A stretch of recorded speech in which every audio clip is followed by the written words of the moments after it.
고난 속에서 허덕여야 한다는 사실은 우연한 것이 아니오. 1961년 5월 군사 쿠데타가 일어났다. 하려는 노력 없이 나태와 무기력으로 현실을 도피했던 과거의 그곳에 기이한 것임은 운명을 달리하게 된 두 사람이 있었다. 육군 참모총장 장도영 그리고 박정희.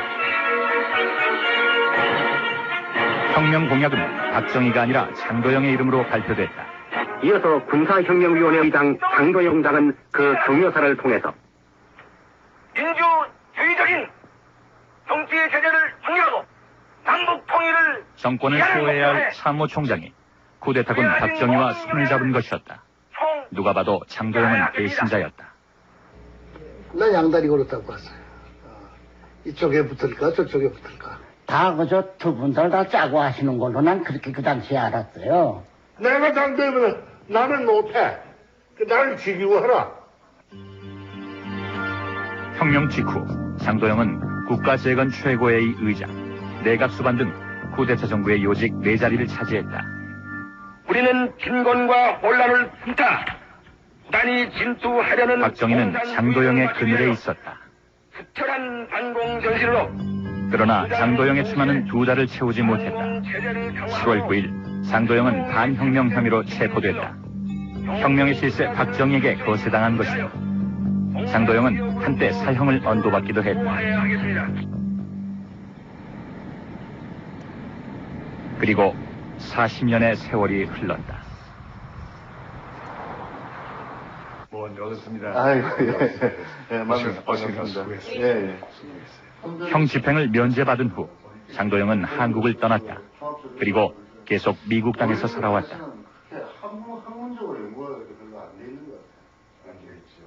5.16에 대해 침묵해온 40년. 그 세월 동안 박정희도 비명에 갔다. 장도영에게 평생 배신자라는 오명을 지게 했던 5.16. 그 시절에 대해 장도영은 이렇게 입을 열었다. 완전히 그들의 골머수수에 내가 속아 넘어간 사람인데 그것을 내가 변명하려고 그러지 않아요. 내가 속아 넘어간 사람이다. 몰랐단 말이에요. 완전히 속았단 말이에요. 박정희는 쿠데타를 계획할 때부터 장도영을 앞세우려 했다. 그리고 측근들에게도 그 사실을 은연중에 흘렸다고 한다. 반혁명재판법정에서 박정희는 장도영이 쿠데타 계획을 사전에 알고 있었다고 증언했다. 혁명 계획서까지 미리 건네줬다는 것이다. 4.19가 무사히 넘어가겠느냐, 무슨 일이 있지 않겠느냐 등의 이야기 끝에 그 소리를 장 장군한테 주었는데 장 장군이 이거 군사혁명이 있으리라는 것을 전혀 몰랐다는 것은 그건 말이 안 돼. 혁명 계획서를 바꿔도 모른다고 그러지 말이 되냐 이렇게 돼 있어요. 그게 절대 그게 아닙니다. 4월 초 어느 일요일 아침 교회에 가기 위해 막 참모총장 공간을 나서는 장도영에게 박정희가 찾아왔다. 그리고 소위 혁명계획서를 전달했다. 그 계획서라는 것을 말하자면 칼장하게 해가지고 매자 되지 않아요. 그 일본 군대에서 쓰는 그런 그 원고 용지에다 아직 걸 놓고 갔다고 말이에요. 그래서 내가 보니까 뭘 저지에 써 있어요. 그래서 나 예배당 가야 되는데 그걸 놓고 가라고. 그래서 그 사람이 그걸 놓고 갔어요. 근데 그때 그 분간이 있었단 말이에요. 김동수 분간이 아니고 분간이 있었는데 한 도서에. 그래서 그 책상에 갖다 놓으라고. 그러고서 내가 갔어요. 박 장군, 나 이거 교회 가야 돼. 그러니까 아무 잠깐만 말씀드리면 됩니다. 뭐 그러고는 한 2, 3분 돼서 그러고 난 나오신 걸로 아는데요. 도저히 거기에 대한 논평은 안 오고 그냥 사람에다 집어넣더라. 박정희와 장도영은 둘이서 이야기를 나눴다. 그 사이에 무슨 말이 오갔는지는 장도영과 박정희 두 사람만이 알고 있다. 내가 박정희 글씨를 잘한다고요. 밑에서 같이 일을 많이 하시니까 말이에요. 이거 쓰니까 그것도 몇 장 되지도 않아요. 그러니까 혁명계획서라고 가지고 하는데 그때 계획서는 뭐인가 하면은 그 비둘기 작전 계획이라는 거 있어요. 그 비둘기 작전 계획을 벌써 육관부에서 다 계획을 세워가지고 일단 사건이 벌어지게 되면 이 부대가 동원해가지고 어떻게 한다는 것이 다 계획되어 있거든요. 육군 참모총장은 다 알고 있는 거라고 말이에요. 그것은 곧 다가올 4.19 1주년의 소요에 대비하기 위한 비둘기 작전 계획서였다는 것이다. 혁명 계획서가 아니라는 주장이다. 당시는 장면 내각이 출범한 지 8개월째로 접어들던 4월, 여기저기서 쿠데타설이 난무하고 있었다. 여기저기에서 이제 고사한다는 그런 보고가 많았어요. 그러니까 뭐 족청계에서 뭐 고사를 한다, 뭐 공군에서 뭐 청와대 뭐 기총소사를 한다, 뭐 이런 낭설도 많았고요. 장 국무총리는 먼저 지난번 불이 일어났던 부산시 충무동을 방문하고 집을 잃은 민주주의의 초석을 세워나가던 장면 내각.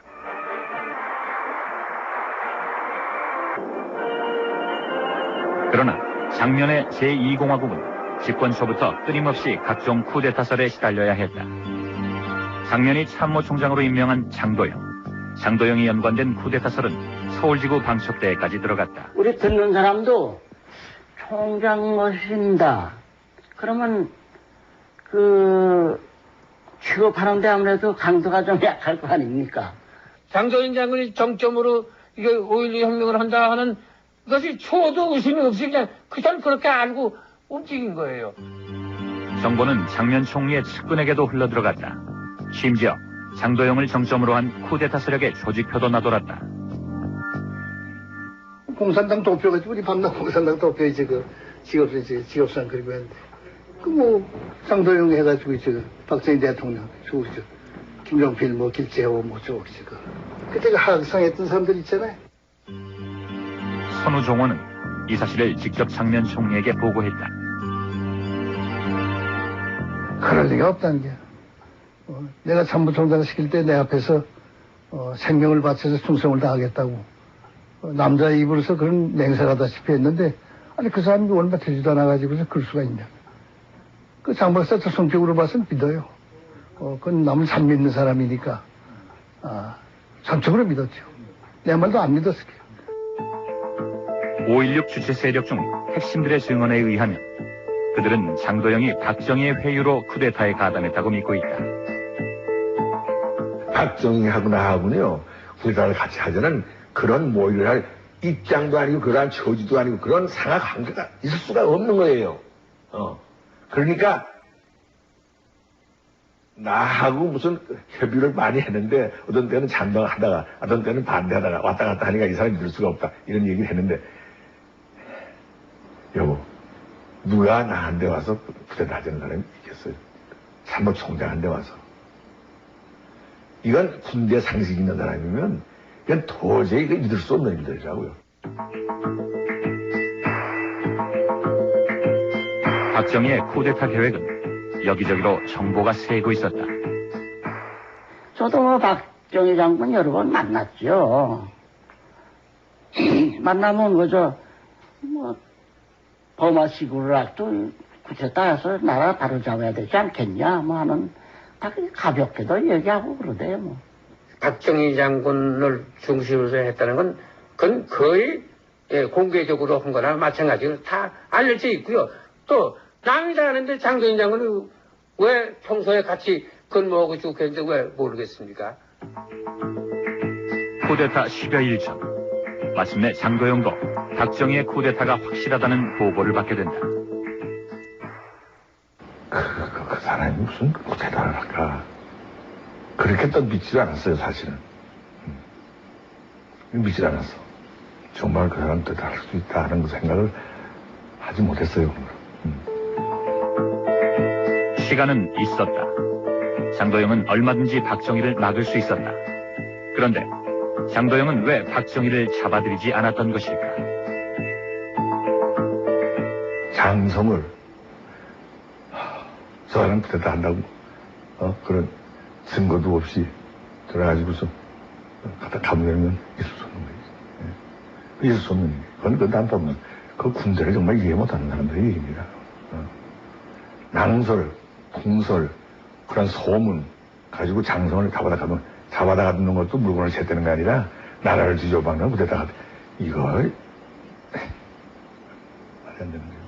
자기가 그런 계획이라고 보고하면 설마 날 잡아였겠느냐 그렇게 생각하실지도 모르죠. 두 분이 워낙 가까웠으니까.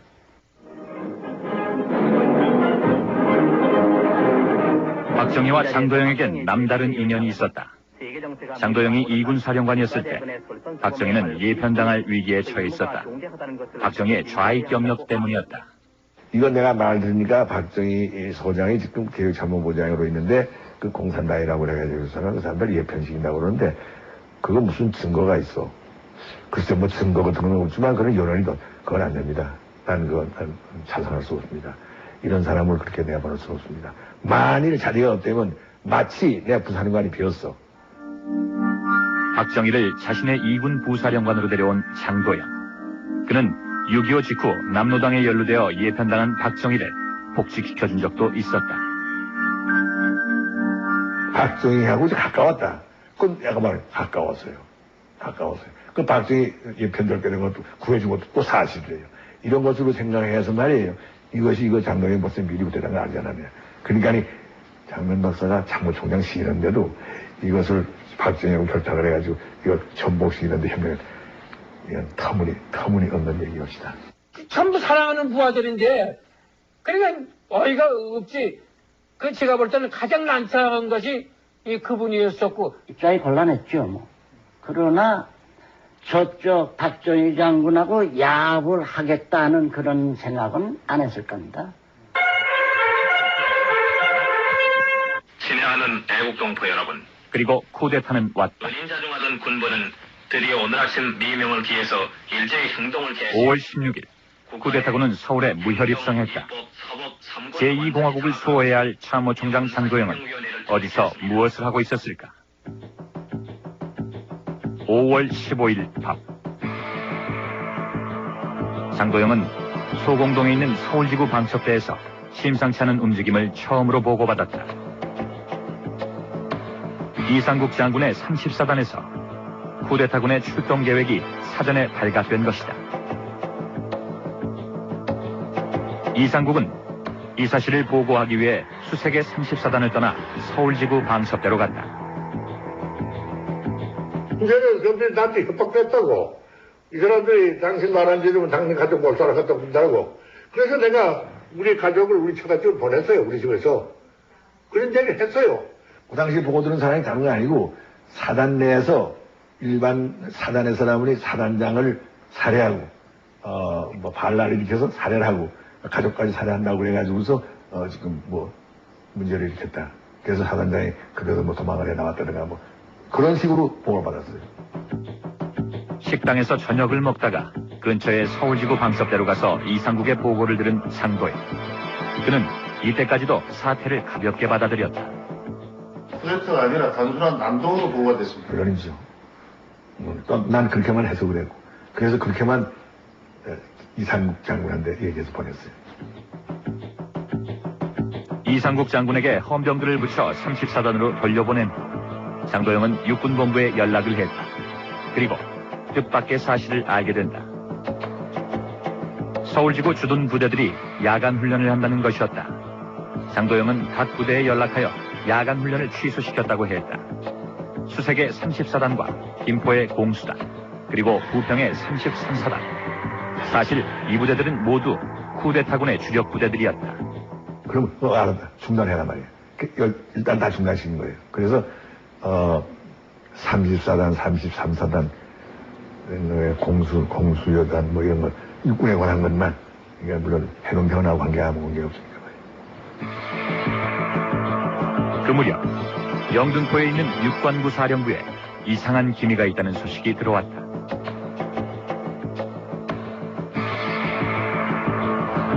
육군본부 소속 장교 20여 명이 야간 훈련 감독을 위해 육관구에 모여있다는 것이었다. 육관구는 쿠데타군의 총지휘본부였다. 박정희도 곧 육관구에 나타날 예정이었다. 장교들이 야간 훈련 감독하고 야간 훈련을 감시하기 위해서 장교들이 모였습니다. 하는 보고를 받았다고. 당장 돌려보내라고 해요. 지금 장교들이 다 취소됐단 말이에요. 그래서 또 헌병을 또 보냈어요.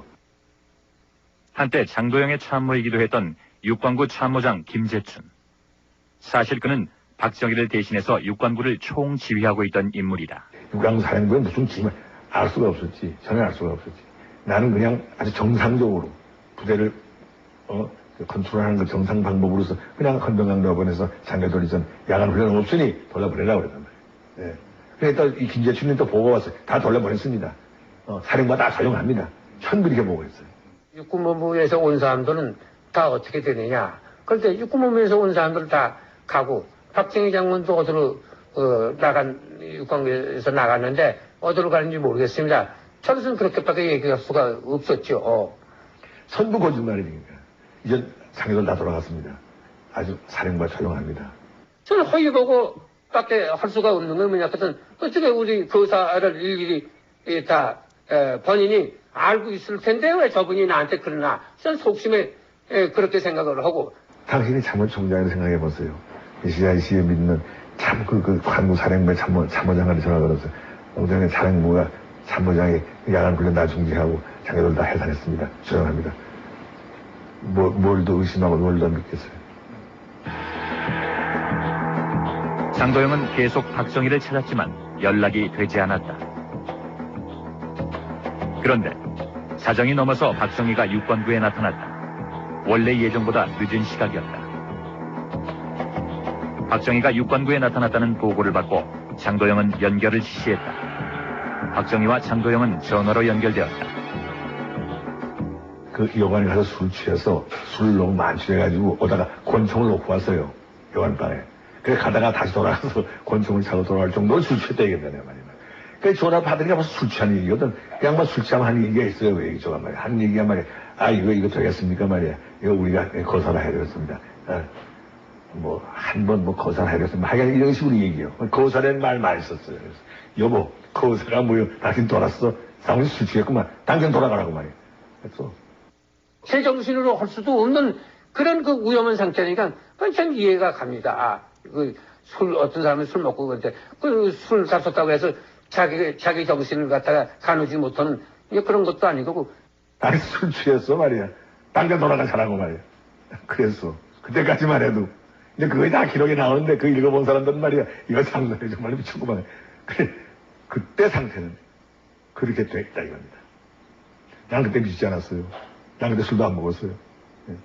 아주 그때만 해도 아주 정신 똑똑할 뿐만 아니라 아주 나로서는 아주 최고로 정신이 똑똑하게 아주 올바르게 대처했어요. 전화를 끊은 후 박정희는 장도영에게 편지를 보냈다. 존경하는 참모총장 각하의 충성스러운 육군 금 16일 3시를 기하여 해외 공군 및 해병대와 더불어 국가의 위기를 극복하기 위하여 굴기하였습니다. 각하의 사전 성의를 얻지 않고 단독 거사게 된 것을 죄송하게 생각합니다. 소장 박정희. 박정희 장군한테 편지 왔습니다. 보여드렸죠. 읽어보더니 아이 하지 말라는데 기어이 줘주는구만 하고 편지 던져주더구만요 저한테. 맞았어요. 편지를 보냈다고. 그 편지도 보면 참 우습지. 그 편지는 그 기록이 중요한 기록이기 때문에 그걸 집어넣었어요. 이거 말이 됩니까? 육군의 그 최고급에 속하는 장소이 말이에요. 말이 안 됩니다. 여기서부터 한 중대한 문제가 일어나고 있어요. 이거 이제 그때부터는 다 무서운 속임수를 나갔어. 장도영이 받고 있는 최대의 의혹은 거사를 일으키겠다는 박정희의 보고를 직접 듣고도 왜 서울 진입의 요로인 한강 인도교에 겨우 50여 명의 헌병만을 보냈냐는 것이다. 그때만 하더라도 공수부대의 박시호기는 나한데 이전은 출동 중지하고 전부 막사에 돌아갔습니다 보고 했어. 이거 아시겠어요? 그러니까 그때에 내가 헌병을 내버렸다는 것은 무슨 또 양동이 들어가지고서 일부 차량들이 들어오게 되면 그걸 막아라 하는 거지. 이런 공수부대가 전부 출동을 해가지고 말이야 무장을 해가지고 서울 시내로 들어오는 건 생각도 못하고 있을 순간이라고요. 새벽 3시경 김포에 있던 해병대가 한강교를 향하고 있었다. 해병대는 육군 참모총장인 장도영이 지휘하는 부대가 아니었다. 선두에 선 해병대 뒤에는 공수부대가 뒤따르고 있었다. 한강교에는 제대로 된 중화기 하나 갖추지 않은 헌병 50여 명이 트럭 7대로 바리케이트를 치고 있었다. 아니 헌병 소대가 중장비 가지고 가서 전투하러 가는 얘기는 없어요. 이건 군대에 대한 상식이 전혀 없는 사람들이 하는 얘기니 말이야. 이걸 어떻게 하냐 이거예요. 그게 아니야. 교통 통제하라 이거예요. 헌병이 교통 통제하는 거지 전투하는 부대가 아닙니다. 이건 전투하러 가라고 생각했다고 말이에요. 아니에요. 아니, 혁명하는 무대에 무슨 교통정리가 필요하고 그 말이 되는 겁니까? 그건 말도 안 되는 얘기고. 그러면 맨 처음에 헌병을 보내실 때의 생각은 저지를 하라는 것이 아니었습니까? 교통 통제 뭐시겠어요? 트래픽 컨트롤. 예. 트래픽 보낼 차량은 보내고, 통화실 차량은 통화시키고, 트래픽 컨트롤. 그러면 해병대가 한강다리 넘어올 때 막아야 된다고 생각 안 하셨습니까? 막을 수 없지요. 난 해병대 오는 거 생각도 못 했으니까 말이에요. 해병대가, 노노노, 해병대가 지금 한강다리에서 헌병대하고 대치해서 자꾸 우리를 밀고 통화하려고 그래. 여기서 보고받은 거예요. 놀랬지. 그것이 나한테 효과받은 여러 가지 과정이 있는데 그 효과받은 과정이 제일 큰 효과가 그거예요. 생각지도 못한 거지 말이에요. 해병대가 말이에요. 그것도 완전 무장을 하고 말이에요. 한강다리에 넘갔다는 거거든. 근데 우리 군본부에서 나가는 헌병대가 어떻게 하느냐 이거예요. 경육들이 비율내선 절대 안 된다. 총질하지 말라. 거기에 책임자가 그 김성률 대이거든요. 진짜 뭐 나갈 때도 그렇고 그 나라에서 전화 왔을 때도 그러고 뭐 아주 강력히 지시했어요. 결국 해병대와 공수부대는 쉽게 한강교를 넘었다. 이보다 앞서 쿠데타군 주력부대 중 하나였던 육군단 후병단은 이미 육군본부를 점령하고 있었다.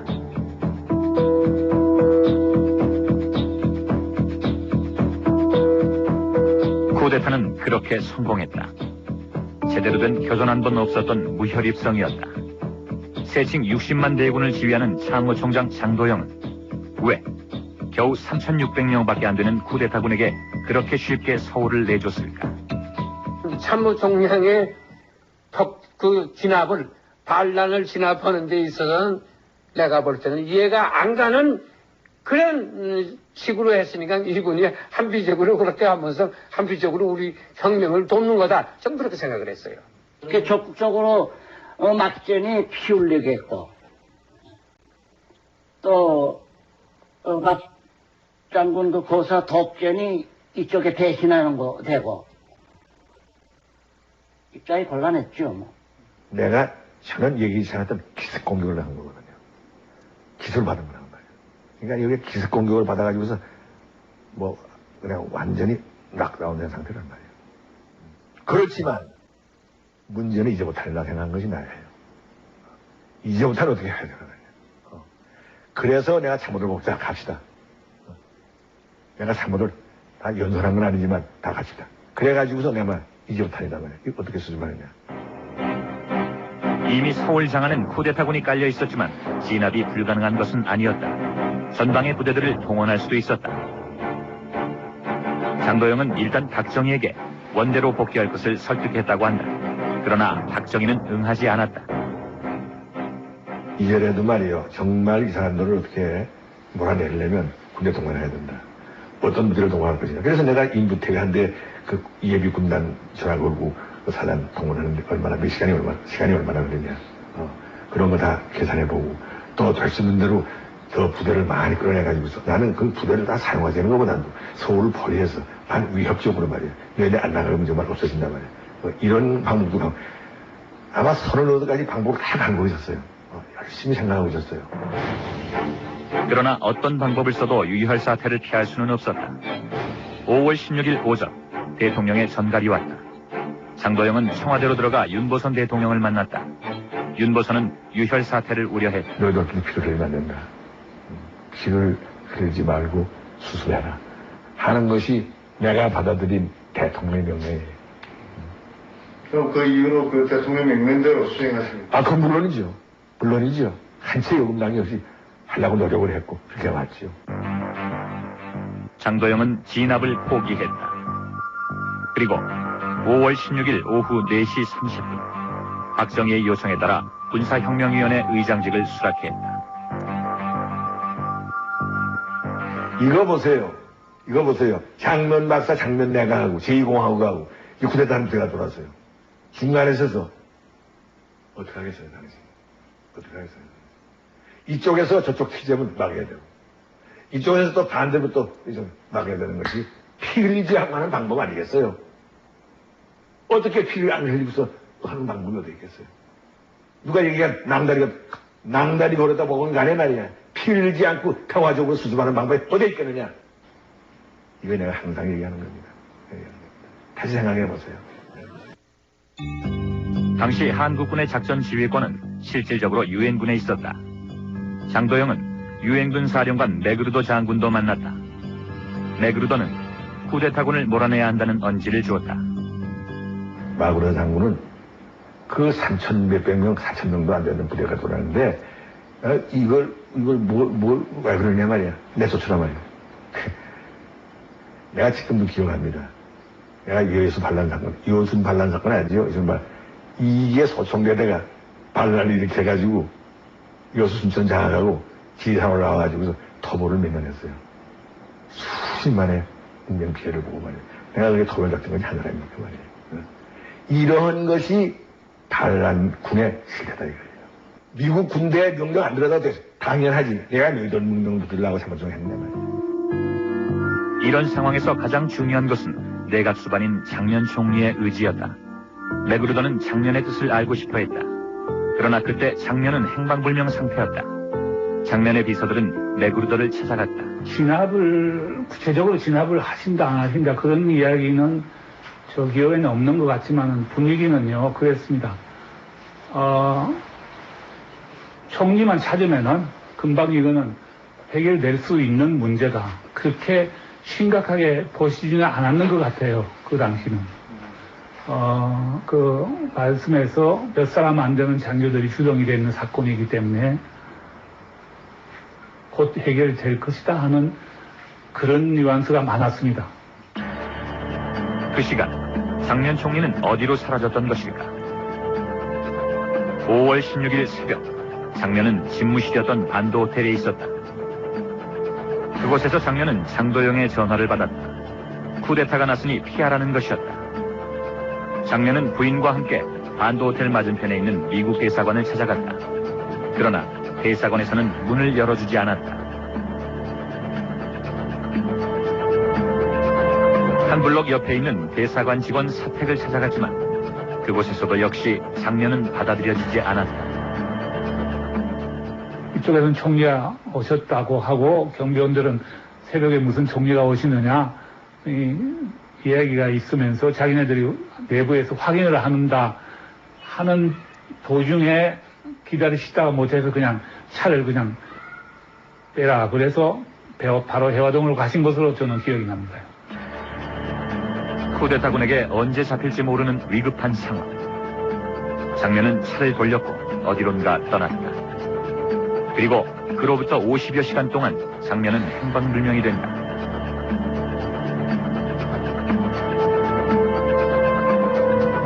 장면이 사라진 후 당시 주미대사였던 장미욱은 백악관을 찾아갔다. 그리고 쿠데타군을 진압해달라는 탄원서를 케네디 대통령에게 직접 전달했다고 한다. 장미버스 주미대사, 5.16 당시의 주미대사. 그 사람이 어떻게 됐는지 그 케네디한테 하여튼 8군 동원해가지고서 이제 그 진압해달라 하는 그 탄원서 써가지고 케네디 사무실에 직접 들어갔어요. 직접 들어갔는데 자기 보는 앞에서 케네디 대통령이 뭐라 하는 거 아니? 존 연장이 지금 어디 있냐? 모르죠. 모르겠더라. 그러니까 휙 내던지더래. 아니 그 총리가 어디인지 모르는데 내가 어떻게 하냐 말이야. 그 사인을 고백했어.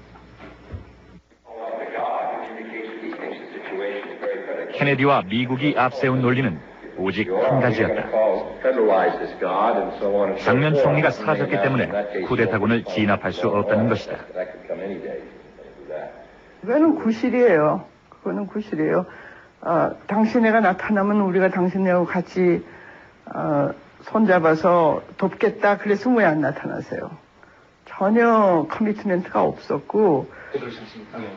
미국은 장면의 행방을 몰랐다고 했다. 그러나 당시 미국에 있었던 장면의 아들 장순은 미 국방성의 한 장군에게서 아버지의 행방에 대한 언지를 받았다. 그 지가 바로 그래서 났을 때요. 바로 아마 24시였네. 제가 그 란셀을 찾아갔습니다. 펜타곤에. 그러니까 당신 제가 아버지 어디 계신지 아니까 걱정하지 말라고요. 그건 제가 지기를 들었어요. 그건 말이 안 되는 거야. 교수님. 란셀이 나한테 직접 그랬어요. 아버지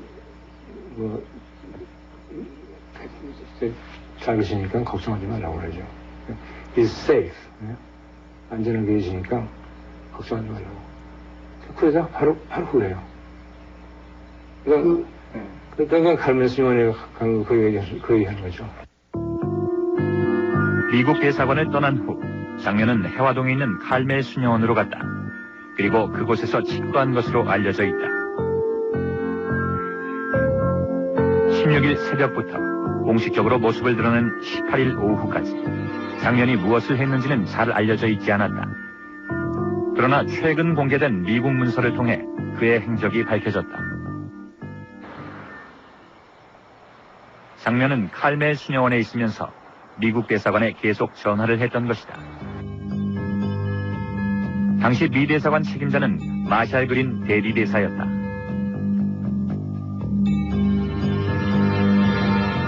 마샬 그린은 장면과의 통화 내용을 시시각각 미국에 그대로 보고했다. Every day, twice a day, Chang Myung would call on the telephone, but he kept in touch with the embassy, but he was no longer in his office. We could only talk to him when he called us. We had no place to call him. 마샬 그린과의 통화에서 장면은 쿠데타에 대한 자신의 입장을 분명히 밝혔다. 장면 총리는 자신이 멀지 않은 곳에 있다고 했다. 안전상의 이유로 우리는 그의 은신장소에 관해서는 이야기하지 않았다. 총리는 유엔군 사령관이 책임지고 상황을 처리해야 한다고 촉구하였다. 장면은 자신이 쿠데타에 반대하며 유엔군 사령관이 상황을 맡아서 처리해달라고 했다. 대화 하나를 자세히 쓰지 않아서 확실하게 이야기하기는 힘들지만은 그거는 8군 사령관이 맡아서 진압해달라는 의미였다고 생각합니다. 유엔군 사령관 맥그루더는 쿠데타 직후부터 본국에 계속 전문을 보내고 있었다. 백악관과 국방성의 지침을 알려달라는 것이었다. He's asking for orders, saying what the U.S. policy is. The action then is in Washington. Will the U.S. use troops to oppose the coup? Will it oppose the coup without using troops, or will it do nothing? 쿠데타 직후 백악관에서는 한국 관련 긴급 회의가 있었다.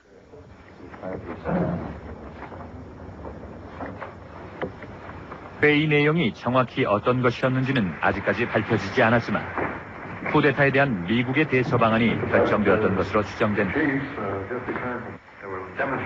한국 시간으로 16일 밤, 미 합참의장 램리저는 한국의 맥그루더 사령관에게 다음과 같은 전문을 보냈다. 어떠한 경우에도 유엔군 사령관인 당신이 장면 총리를 위해 싸운다는 인상을 주어서는 안 된다. 왜냐하면 장면은 나타나지도 않고 지도력을 행사하지도 않기 때문이다. 다음 날인 17일 오전경, 미 국무부 역시 비슷한 내용의 전문을 한국의 마샬 그린에게 보냈다. 장면 정부가 상처 없이 회복될 가능성은 거의 없다. 따라서 상황이 명확해질 때까지 조심스럽게 지켜보는 자세를 유지해야만 할 것이다. 우리는 붕괴될지도 모를 장면 내각과 운명을 같이 하고 있다는 인상을 주어서는 안 될 것이다.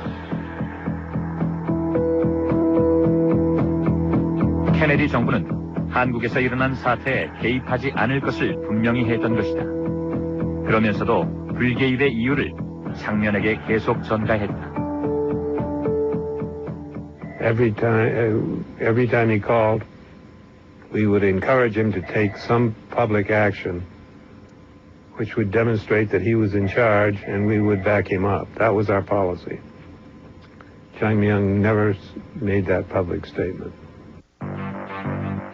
당시 서울 장안에는 쿠데타군이 깔려 있었다. 쿠데타군은 장면을 찾기 위해 혈안이 돼 있었다. 이런 상황에서 장면이 칼멜 순영원을 나와 공개적으로 쿠데타에 반대하는 것이 가능한 일이었을까? Why 장면 was not dangerous. Stand forward, you become a prisoner in minutes. 5월 17일 아침, 미국의 불개입 정책이 확정된 것을 몰랐던 장면은 대사관의 마샬 그린에게 편지를 보냈다.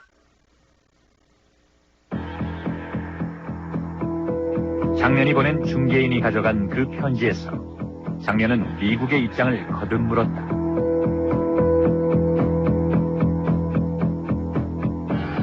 미국 정부는 우리 정부를 지지하고 있습니까? 맥그루더 장군이 쿠데타군을 진압할 것인지 분명히 알고 싶습니다. 이러한 점이 분명해야 현 사태에 대한 제 입장을 결정할 수 있을 것입니다. 마샬 그린이 편지를 읽고 있던 순간 초조했던 장면은 또다시 대사관에 전화를 걸었다. 중개인과 마샬 그린이 만나는 그 순간에 장면 씨가 또 전화를 했죠. 그래서 마샬 그린에게 비슷한 얘기를 했습니다. 그래서 마샬 그린의 글에 의하면은 대단히 떨리고 상기된 목소리로 얘기를 하니까 마샬 그린은 상황을 회복하기 위한 힘은 한국 사람으로부터 나와야 된다. 미국이 해줄 수는 없다라는 것을 얘기를 했습니다. 장면 총리는 쉼없이 전화를 끊었고 마샬 그린은 그 전문을 정리하면서 맨 마지막에 장면이 다시 복귀할 수 있는 기회는 별로 없어 보인다라고 얘기를 했습니다. 미국은 장면 정권을 완전히 포기한 것이다. 5월 18일 오후 장면은 칼멜 순영원을 나왔다. 미국의 지지 없이는 사태를 돌이키는 게 불가능하다는 사실을 알고 있었기 때문이다. 결국 그는 계엄령을 추인하고 내각 총사퇴를 발표했다. 상명사, 금방 군부 구테타 발생에 대해서 우리 일동은 정치적, 도의적 책임을 통감하고 총사퇴하는 바이다. 국민 제위에 양해의 길을 바라는 바이다. 5월 18일 국무총리 장면. 그 후 장면은 침묵했다. 그러나 그의 가족들은 쿠데타 당시 미국의 태도에 대해 강한 의혹을 제기했다. 어머님이 확실히 얘기했어요. 그 아버지는 들으신 얘기죠. 그래서 제가 그 얘기 들어서 미국 대사원에서 거절했다고요. 문 안 열어주고. 피신할 당시 장면과 함께 미국 대사관을 찾아갔던 부인 김옥윤 씨. 그녀는 대사관에서 장면 총리의 신분을 분명히 알면서도 받아들이지 않았다고 주장했다. 대사관 고위직의 지시였을 거라는 추론이다. 의회에서 하지 말라고 하니까 안 한 거죠. 근데 그건 어머님 해석은 그건 그 미국에서 상권으로 해석하십니다. 미국에서는 그러면 대강 어떤 일이 일어나고 있다고 알고 있었다는 얘기 아닙니까? 알고 있을 뿐이 아니라 아마 협조했을걸요. 아마 협조 이상으로 뒤에서 계획했을지도 모르죠. 그건 제가 확실히 모르니까요. 저는 만약 그런 이후에 말이죠. 미국에서 그 뒤에서 하고 계획했더니 그 서류가 나온다면 말이죠. 그냥 그건 조금도 놀라지 않아요. Of course. 그렇게 생각해요. 미국이 장면과 계속 접촉하면서도 왜 그의 행방을 모른다고 주장했는지는 아직도 의혹이다. 장순이 제기한 의혹처럼 미국이 쿠데타에 직접 개입했다는 증거는 없다. 그러나 당시 미국 군부는 장면 정권의 허약한 지도력에 불만을 갖고 있었다. We recognized, however, that Zhang Myung was a diplomat. He did not have a strong base in Korea. And particularly, he did not have a strong base among the Korean military. So we realized that we were working with a new government and a weak government. 군부의 관리들은 장면 정권에 들어서 한국의 반공태세가 약화되고 그리고 장면 정권이 4.19 직후에 발생한 사회 혼란 같은 거에 대해서 결국은 제대로 대처하지 못하고 한국이 그 혼란 속에서 벗어나지 못하고 여기에 이제 북한이 침투하고 그러면 위험한 상황이 올 수 있다. 쿠데타 직후 미국은 좌익 경력을 가진 박정희를 의심했다. 그러나 박정희가 반공에 대한 강한 의지를 표방하자 미국은 쉽게 쿠데타를 추인했다. 우리가 강력한 군사력을 가지자면 경제가 이성이 돼야 되겠고, 이 두 가지 문제가 동시에 달성이 되지 않을 것 같으면 우리 한국에 있어서 효과적인 반공이라는 것은 이룩할 수 없다. 박정희의 추대로 쿠데타 정부의 최고직 4자리를 겸직하고 있던 장도영. 그러나 박정희와 장도영 사이엔 군정기간 연장 문제로 갈등이 싹트고 있었다. 이거 벌써 내가 6개월이면 되겠지. 나는 6개월을 내가 그때 벌써 정을 성명했어요. 그래서 이제 6개월 되면 이제 해줘야 돼. 이거 얼마나 당신은 이거 하려고 그러냐. 간단히 말해서, 아니, 혁명을 하는데 언제 기한을 정해가지고 혁명합니까 말이야. 그러니까 그때부터 쳐버렸단 말이야. 오늘이고 10년이고 그저 해먹었다는 거예요. 이거 그러니 말이야. 이거 참 말이 안 되지 않소 말이야. 하려니 말이야. 난 이상도 못하겠다 하고 내가 한 거예요. 박 장군 자신의 말씀은 보마식 해서 한 2년 동안 질서를 잡아가지고 민간한데 남겨야 된다 하는 그 말씀을 직접 하고 다녔어요. 근데 장 장군은 2년, 3년씩 안 된다.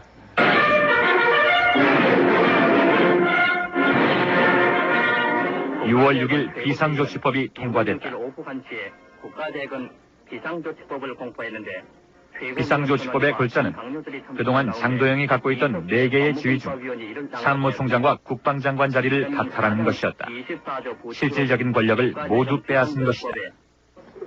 투표구가 없어. 그냥 그대로 통과시키면 한 거예요. 그냥 그 줄을 읽어가지고 말이야. 그래서 심의도 없고, 뭐 중요한 안건에 독해도 없고, 그것도 뭐, 왈가왈부 뭐 이것도 없고, 그냥 이제 통과시키는 거예요. 그 남이 보면 말이야, 저분이 왜 자기가 하지도 않고 권력을 다 한꺼번에 움켜쥐려고 그러냐. 그래 또 박정희 장군 입장으로 생각할 땐 당연한 거예요. 혁명했는데 왜 그걸 그분이 정권을 쥐고 내놓지 않겠다는 건 반영 아니건 뭐예요? 7월 3일 국가대권 최고회의에서는 장도영 전 의장의 사퇴를 수리하고 부의장이 된 7월 박정희 3일 소장을 장도영은 모든 공직을 사퇴했다.